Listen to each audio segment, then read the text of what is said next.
आज के स्टूडेंट नमस्कार सभी को, गुड इवनिंग।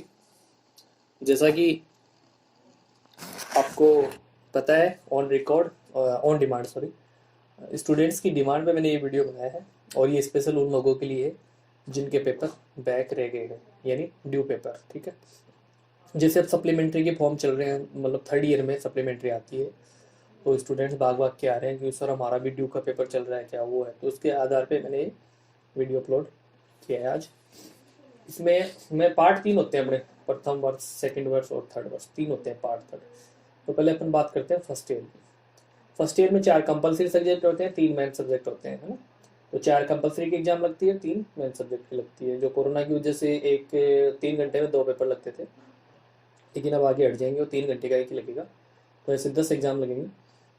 तो फर्स्ट ईयर में 4 कंपलसरी सब्जेक्ट होते हैं और 3 मेन सब्जेक्ट। तो कुछ स्टूडेंट्स जिनके रिजल्ट फर्स्ट ईयर में लिखा है EPFS, इसका मतलब है एलिजिबल फॉर पार्ट सेकंड, मतलब आपका पेपर कोई कंपलसरी या मेन सब्जेक्ट में ड्यू रह गया है, उसमें आपको पास कर नहीं किया गया है, बस ये मौका दिया गया है कि आप अगली क्लास जैसे सेकेंड ईयर में जाओगे तो उसको एग्जाम दे सकते हो। अगर जिसके फेल आ रहा है तो वो फेल है, मतलब उसकी फर्स्ट ईयर दोबारा होगी। और वो जो फर्स्ट ईयर में है, जो फर्स्ट ईयर में ही फेल हो गया है, उसका फॉर्म जो है ना वो एक्स स्टूडेंट से भरा जाएगा। ठीक है, ये ध्यान रखें। और अगर आपका पेपर ड्यू रह गया है तो आपके मार्कशीट में नीचे लिखा आएगा EPFS, मतलब एलिजिबल फॉर पार्ट सेकंड। ये है सेकंड फर्स्ट ईयर वालों के लिए। ठीक है, और कुछ स्टूडेंट्स के लिखा होता है POSO, पोसो। इसका मतलब होता है पास ओनली, पास ऑप्शनल सब्जेक्ट ओनली, मतलब आपका कंपलसरी ड्यू रह गया है, मतलब 4 जो कंपलसरी उनमें ड्यू रह गया, ये लिखा है, तो इसका मतलब ये है। अब बात करते हैं पर सेकेंड ईयर की, पार्ट 2 में। पार्ट 2 में अगर आपका कोई पेपर बैक रह गया है तो उसमें लिखा आएगा EPFT, eligible for part third, मतलब आपका पहले का पेपर बैक चल रहा है, वो चल रहा है, लेकिन आपको थर्ड ईयर में बैठने के लिए एलिजिबल कर दिया गया है। ठीक है, ये 2 इंपॉर्टेंट बात थी। ये होता है फर्स्ट ईयर और सेकेंड ईयर वालों के साथ। थर्ड ईयर में अगर आपका कोई पेपर बैक रह गया है तो आपकी सप्लीमेंट्री ही लगेगी डायरेक्ट। अगर आपके फेल लिखा गया है तो आप दोबारा एग्जाम देंगे एक्स स्टूडेंट से। अगर फेल नहीं लिखा है, सप्लीमेंट्री है, तो सप्लीमेंट्री के जो फॉर्म चल रहे हैं वो भर के आपको एग्जाम क्वालिफाई करना होता है।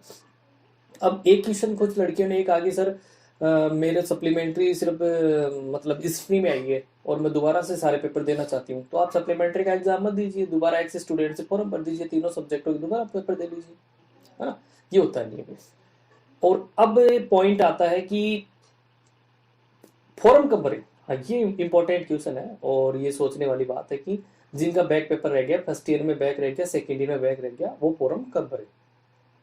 अभी दिसंबर चल रहा है, जनवरी में एग्जाम फॉर्म निकलेंगे यूनिवर्सिटी के मेन एग्जाम। उनके साथ ही आपका फर्स्ट ईयर का और सेकेंड ईयर का जो पेपर बैक है, ड्यू है, वो फॉर्म भरा जाएगा। बस उस समय आपको एक इम्पोर्टेंट चीज ध्यान देनी है।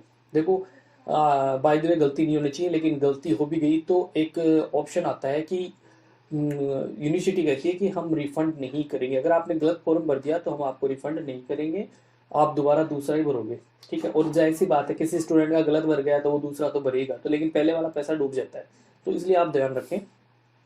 जैसे मान लीजिए, मैं एक एग्जांपल बता रहा हूँ, आप फर्स्ट ईयर के स्टूडेंट हो और फर्स्ट ईयर में आपका पॉलिटिकल साइंस पेपर ड्यू रह गया है, तो ठीक है, अब रिजल्ट में लिखा गया EPFS, मतलब आपका पॉलिटिकल साइंस का जो पेपर है वो आप अगले साल दे सकते हो। आप सेकेंड ईयर का जो एग्जाम फॉर्म भरोगे रेगुलर का, तो उसमें ऑलरेडी जैसे ही आप फर्स्ट ईयर के रोल नंबर लगाओगे, सेकाउट यूनिवर्सिटी में तीनों सालों के एक ही नंबर होते हैं, रोल नंबर। तो जैसे ही आप रोल नंबर लगाओगे तो वहां पे डाटा खुलेगा। जैसे मान लीजिए एग्जाम्पल, लड़की का नाम है सरिता कुमावत। अब सरिता के रोल नंबर आप लगाओगे तो वहां पे सरिता कुमावत, उसके पिताजी का नाम और उसके सेकेंड ईयर के 3 सब्जेक्ट मैन वो खुलेंगे। साथ में फर्स्ट ईयर का जो पार्ट है उसका पेपर खुलेगा, जो बैक है वो दिखाएगा। मतलब वहां पर टोटल सारे दिखा देगा कि ये बैक चल रहे हैं और ये मैन एग्जाम में अब लगेंगे। तो आप उस समय ये श्योर हो जाओ कि हाँ, ये बात वो सही बता रहा है कि भाई मेरे पेपर बैक है और ये है, ये लगेगा, तो ही उसका पेमेंट करें, उस फॉर्म को सबमिट करें। अन्यथा आप कॉन्टेक्ट टू कॉलेज। ठीक है, आप कॉलेज से संपर्क करना कि सर मेरा तो पॉलिटिकल साइंस का पेपर बैक है और मेरे वहां जैसे मैं एग्जाम फॉर्म भर रही हूँ तो वहां नहीं आ रहा है, तो भैया वहां गड़बड़ है, क्योंकि वहां टेक्निकल प्रॉब्लम है। तो आप उस समय फॉर्म न भरें, आप जिस भी रिलेटेड कॉलेज से संपर्क करते हैं उसमें जाके अपनी ये शिकायत दर्ज कराएं कि सर ऐसी ऐसी बात है। और अगर वहां नहीं जा पाते तो जहां आप अप्लाई ऑनलाइन फॉर्म भर रहे हैं वहां जस्ट नीचे तकनीकी सहायता के लिए सुबह 10 बजे से शाम को 6 बजे तक 5 बजे तक के नंबर दिए होते हैं, उन पे फोन करके आप ये बोल सकते हैं कि सर ऐसी ऐसी बात है और ये ऐसा है। तो अब आपकी मेरे हिसाब से ये जो डाउट थी वो क्लियर होगी कि आपके जो ड्यू पेपर है, बैक पेपर है, वो आपके मेन एग्जाम फॉर्म के साथ लगेंगे। जो फेल हो गया है उसके तो सारे ही लगेंगे, जो ईपीएफएस और ईपीएफटी लिखा गया है उनका मेन एग्जाम अगली क्लास के साथ लगेगा, जो ड्यू पेपर है। ठीक है, बैक पेपर और ड्यू पेपर एक ही बात होती है। ठीक है, और यही सूचना थी बस। अब आपकी शायद मेरे हिसाब से कोई समस्या नहीं होगी। तो बाकी ये थर्ड ईयर का है, सप्लीमेंट्री सिर्फ थर्ड ईयर में आती है और किसी क्लास में नहीं आती है। तो आप सप्लीमेंट्री का पेपर देना चाहो तो सप्लीमेंट्री का दे लो, और अगर आप ये चाहो कि नहीं चलो हिस्ट्री का सप्लीमेंट्री आया है, पॉलिटिकल का है, एक पेपर का एग्जाम नहीं दूंगी मैं, पूरी एक्सेस स्टूडेंट से करना चाहो तो वो एक्सेस स्टूडेंट से भी कर सकते हो। ठीक है, जय हिंद जय भारत। और हाँ, एक बात हो, अभी भी कुछ स्टूडेंट्स ने मेरे चैनल को सब्सक्राइब नहीं किया है, अगर नहीं किया है तो कर लीजिए। सब्सक्राइब का वो रेड कलर वाला बटन होता है उसको क्लिक करके, और वहाँ पे एक आइकन है घंटी, उसको भी दबा दीजिए ताकि आपको पता रहे कि भाई क्या सर ने अपलोड किया है क्या नहीं किया है ना। जय हिंद जय भारत।